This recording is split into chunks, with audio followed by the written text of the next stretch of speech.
My husband's days are numbered, and he has come to terms with it, but I just can't deal with it.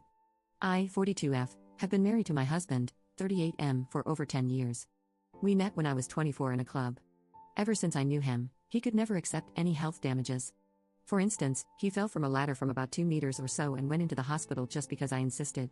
When he was 25, he started complaining about his knee hurting really badly when he bent it.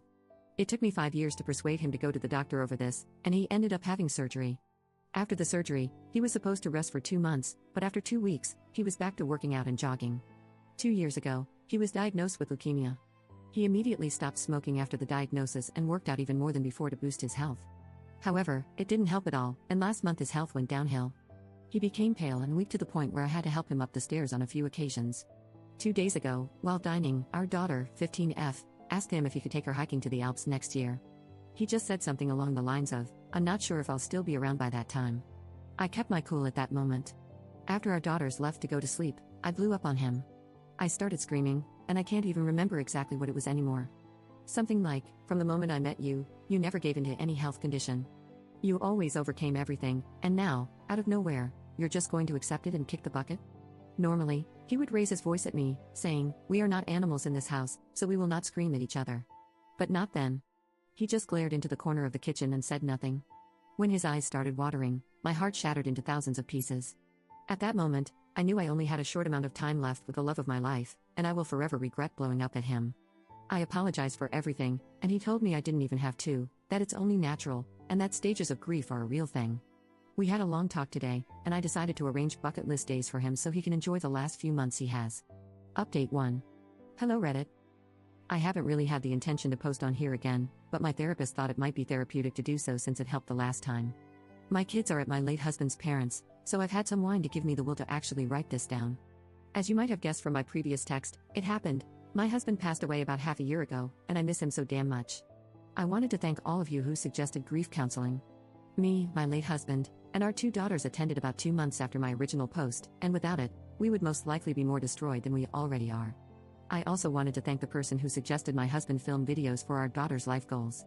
We together made some videos for their graduation, marriage, first child, and other major life goals. It actually took us much longer than it could have because it was just too hard for us. The realization that our life together was over was just so difficult. If the text doesn't make sense, I'm very sorry. I'm crying with every word I write, and I take breaks, so the text might be unreadable. I will try to correct any mistakes. Now to the happy part. Before the love of my life got really bad, we tried to do as many things from his bucket list as possible. I never thought I could enjoy so many things I wouldn't care for otherwise, like MMA. It was his passion for such a long time, but he never actually saw any fight in person. We finally went to the castle in the center of our city for the first time after living here for 6 years. We never had the time, but now we had all the time in the world for ourselves and our kids. We traveled a lot, went to see the Stonehenge, such a curious sight. After that, we went to see the fjords, which fascinated him so much. We also went to see the northern lights. It was just so beautiful. We couldn't stay long anywhere so we could get back for my husband's therapy, and the girls had to go to school.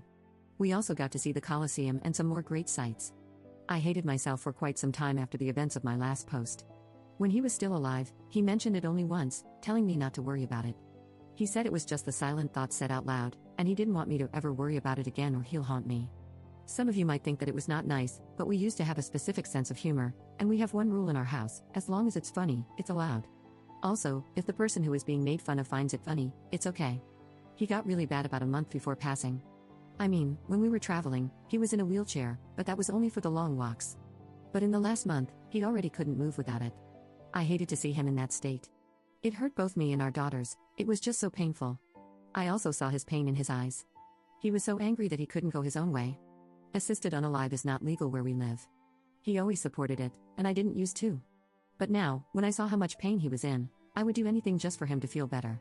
He deserved to choose his own way out. What he didn't deserve was to spend his last days in pain or medicated. In his last moments, our whole family was with him, including my parents and in-laws. In one of his last conscious moments, he told us all how much he loves us. I tried to be so strong for our girls, and I was. I stayed together until after his funeral. After seeing him gone, I broke down, knowing that it's all over, but at least he didn't feel any more pain. I will never forget you, Patrick. I will forever love you. You were my light in this dark world, the fire that kept me from freezing. Now I will try to be as good of a support as you were to me for our daughters who love you so much. I miss you.